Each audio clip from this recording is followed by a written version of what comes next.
Let's pay a visit to Mark's True Crime Corner. This is not a good neighborhood. I'm scared. Now, here's your host, Mark Thompson. Yes, Courtney is my better half who takes us through the world of true crime. And what do you have for us today, my dear? Today I have the age-old story of a woman walks into a bar and she's found gruesomely murdered the next day in her Florida timeshare. You know, it's that story is as long as the day. Yeah, right. I wouldn't. Day is. And I will spare all of the smart-ass comments because it is a horrible, gruesome thing, I thought, I'm sure. But this is a story of Lois Riess. And Lois Riess is a woman who was labeled the fugitive grandma. And she was married to a man named Dave, and they lived in a very small town of, I think it's Bloomington Prairie, Minnesota. And they married young. I think that Lois was 20 when she married Dave. And they lived a really wonderful life. They had 4 children, and Dave was an avid fisher. And he had a job, but then he ended up opening a bait shop called the Bait Box. And then from there moved to start a farm with waxworms. And this farm with waxworms actually proved to be very successful. And so, thank you. That photo that you just went by, Tony, is this Bloomington Prairie where they lived. I think there were fewer than 2,000 people in the town. And so they had this waxworm farm, and it did very well, and they were comfortable. But sort of looming in the shadows was Lois was a gambling addict, and she was somewhat, she wasn't hiding it, but she was definitely running out of money that she had inherited, and she had actually stolen some money from her sister that her sister had inherited. And so she started to take money from the waxworm farm that was doing well. And this was all behind Dave's back. And Dave was growing sort of suspicious of Lois's activities, and had warned some friends about it. And then in 2018, in March of 2018, Dave goes missing. And Lois tells everybody at the waxworm farm, which is on the property of this house. So the property, that house shares the property with the waxworm farm. So anybody who's working at the waxworm farm, and it was a very small, sort of family-like environment there at work, she was telling them that Dave was sick and making up excuses as to why Dave was not showing up to work. They didn't see him around the farm at all? They didn't see him around the farm. He was supposed to be at fishing contests. He wasn't there. And so everybody's looking for Dave. And that's what they've used those worms for fishing and also for, Yeah, you know what's interesting about the waxworm is the waxworm can actually eat and digest plastic. Wow, I did not know that. Yeah. Now, they're too small to be able to let them loose in some kind of landfill or something else to take care of our we need them, problem. but we could breed them because of the crazy Frankensteinian way in which lab researchers work. They could build like one big waxworm and drop that in some kind of, Dr. Emil Schaffhausen. Dr. Emil Schaffhausen III could actually probably develop that. It's true. Exactly. Anyway, I didn't know that, and that's fascinating. Yeah, it's fascinating. But I bring all this up because Dave is doing well. He is a big contributor to the town. The business is doing well. He's doing well. He's got business. But Lois, there we go. There's a waxworm. Yeah. But Lois, known as Losing Lois to all the local casinos, because she can't win, and is no one taking can win a some gambling. money. Right. And she's running out of money. So Dave goes missing. Lois makes some excuses about why he's not around.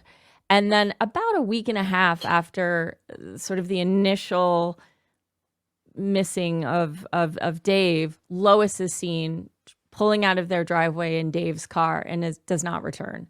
So the friends and family of Dave call the police, and a wellness check is made.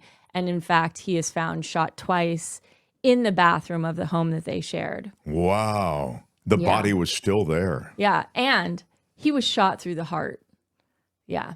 So obviously very intentional, but this was all premeditated. So Lois is gone. Knew I would do that because I kept reading it as Lewis. Lois is now on the run. She is the fugitive grandma on the run. And she's a suspect now. She's a suspect now in his murder.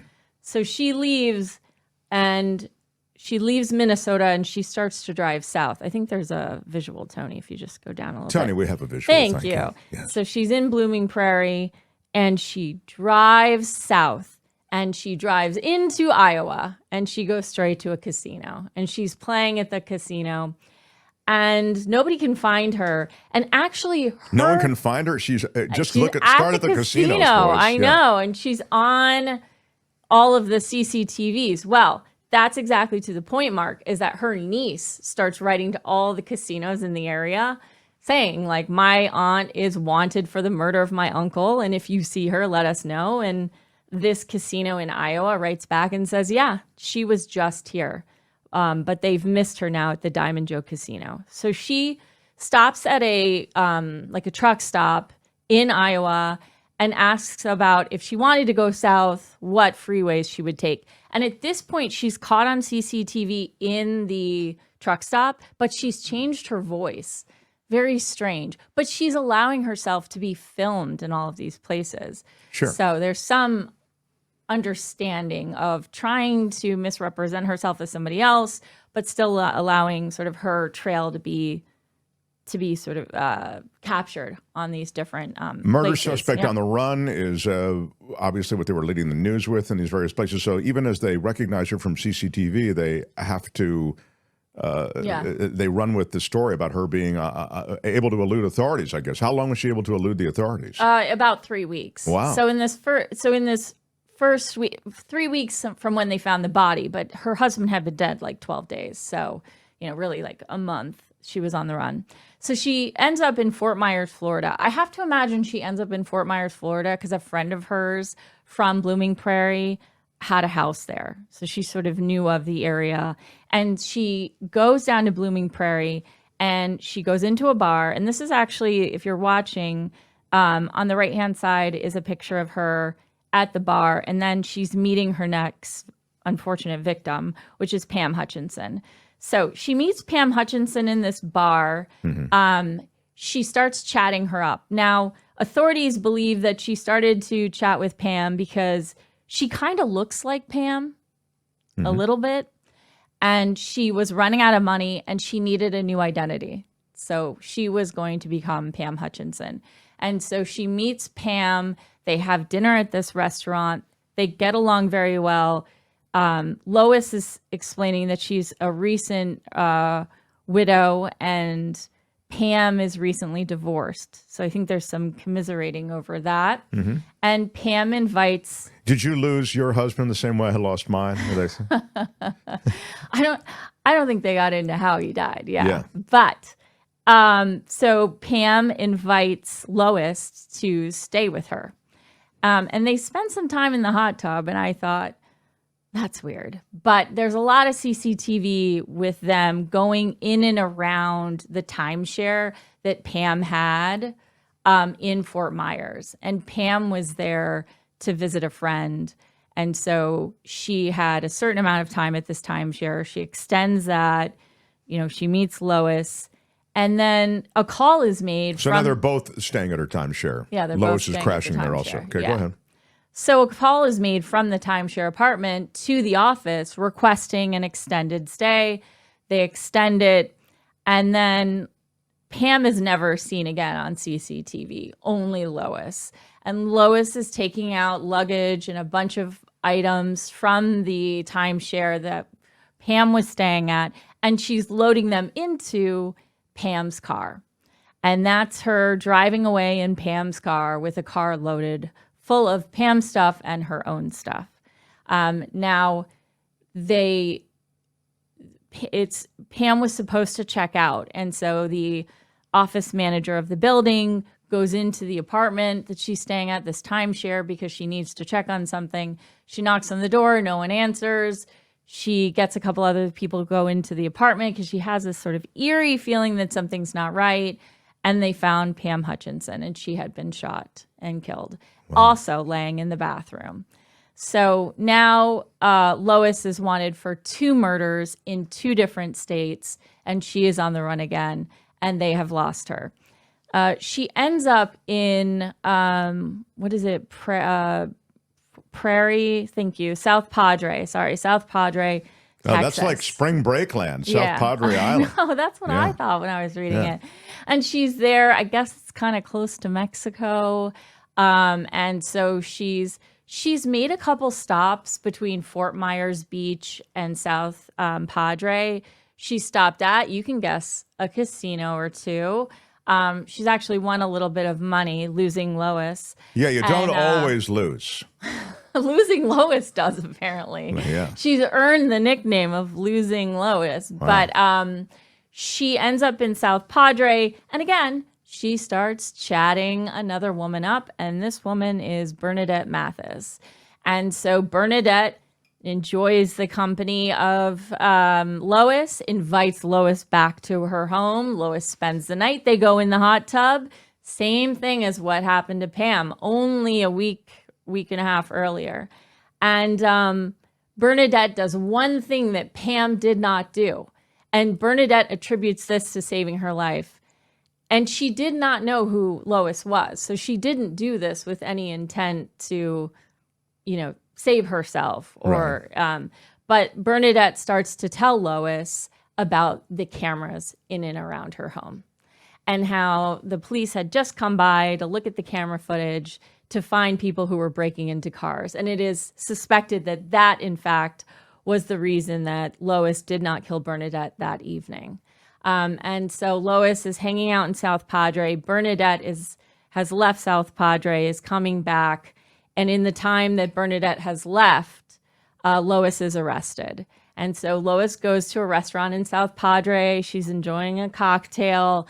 And one of the managers of the restaurant calls the U.S. Marshals and says, the woman that you're looking for, Lois Riess, is at my bar right now. Wow. And the bartender tells the story of Lois orders a glass of a Riesling. I don't drink. So Riesling, right. So, and by the time she had turned around and started to give it... What's a good wine that goes with an arrest? By the time she turned around and started to give it to Lois, there were 4 U.S. Marshals in plain clothes arresting this woman. Wow. It was quick. Can't a woman finish her Riesling before she's incarcerated? And it was needed. I mean, this woman was going to murder again. So she is arrested. She pleads guilty to both murders.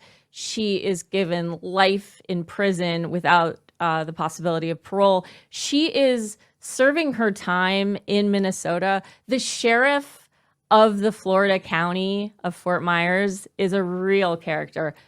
Big Trump supporter, real character. I was surprised that he didn't force her to serve that time in Florida. But she is, in fact, serving that time in Minnesota. There is a limited run TV series on Max that features this story. And it's heartbreaking to hear the interviews with Lois, because she does not have a reason for why she did it. She does not remember. She says she does not remember killing either of them. She talks about and blames her husband for that murder a little bit and her mental illness. Wow. But there is no remorse. And she truly says that she doesn't remember doing any of it. And it's all just senseless and awful. That's extraordinary. Yeah. And this is her being interviewed in it. Yep. And this is the HBO special. It came out October 15th, and a lot of people were chatting about this. As I think this was her first interview since everything happened. Now, the murders happened in 2018. She pled guilty in 2020, and she's been serving time since then. Geez. So she's gotten how much? How long will she be? Life. Life. So without the possibility of parole. So that's the best way to get, as best you can, some justice. Yeah. Wow. I think that, again, if the sheriff in Florida had his way, I think that he would have sought the death penalty. But neither of these went to trial. She pled guilty to both. That's how they played it down. Yeah. So you don't get the death penalty because Lois destroyed her family and life all for her selfish needs, says Beniloco.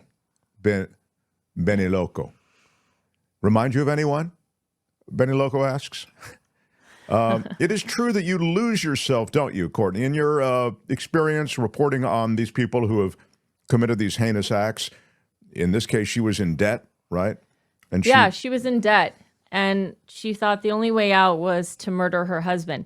There's interesting analysis on this case as well, even outside of this sort of limited run TV special or show. First of all, she's a woman, and there are not a lot of serial killers that are women, just in comparison to men. That happens less frequently. She's a little bit older. Mm-hmm. And from what I've heard, this is all just what I heard or read. Well, you're a true crime expert. Go ahead. Yes. That's generous. Gamblers tend to internalize the anger and frustration and anxiety and it comes out and somehow. Harm themselves. Yes. So the idea that she was murdering other people is not really what consistent people with tend to see. Yeah, with what would have been the motives for these murders. What is the movie that you referred to? I'm sorry. The movie? It's called I'm Not a Monster. Okay. And it's on HBO. It started streaming as of the 15th. Well, well, I kind of know how it ends, but I'm kind of into the journey. So maybe I'll... There's a Dateline episode as well, but it's a fascinating story. And since we are off to Vegas... Mars is saying this. Yeah, watch yourself. Mars says, Mark, when is Courtney getting a production podcast deal? She had plenty of segments here.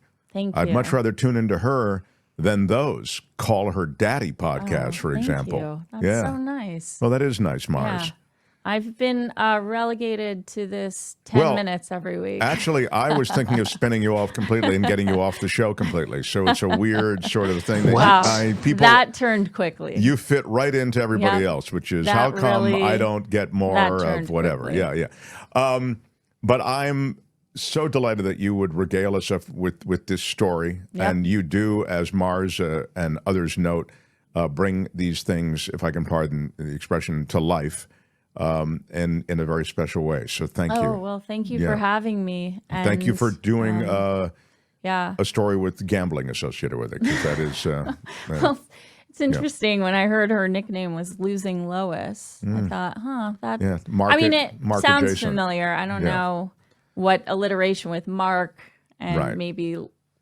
losing there is. Sure. Courtney, thank you. Courtney, everybody. That's True Crime Corner for the day.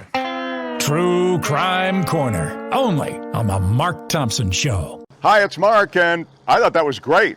Hit the notification bell. You'll know whenever there's a new video being dropped, and please subscribe to our channel to help us save the universe.